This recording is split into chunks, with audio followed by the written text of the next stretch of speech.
I think it's clear that Beijing has run out of patience with the Hong Kong authorities. As you say, there's a national security law was supposed to be, or first tried to be passed in 2003. That was unsuccessful due to the mass protests at the time. And so Beijing has gone ahead, over the head of Hong Kong, and signposted that they're going to introduce this legislation from the centre.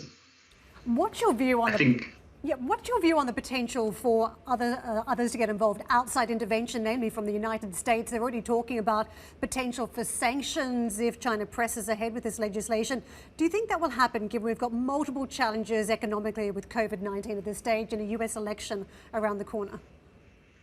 I mean, our view at Maplecroft is that the new national security legislation is likely to fuel US-China strategic competition and confrontation.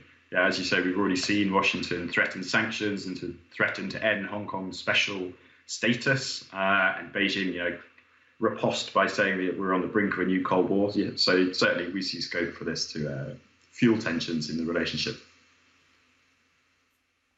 Hugo, given that Beijing is going over the head of the Hong Kong government now and is frustrated with the way that the local government has dealt with these ongoing protests, could we expect Carrie Lam to be forced out? She still has a couple of years left on her current term, but she's clearly disappointed Beijing if they are going above her head.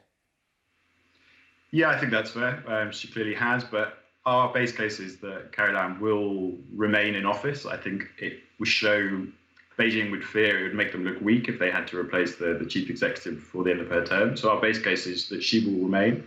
But clearly what this piece of legislation shows is that Beijing is more willing to rule from the centre, which is kind of a knockout blow for the kind of system of indirect rule, so-called one country, two systems framework that Hong Kong has been ruled under since the handover back from the British in 1997.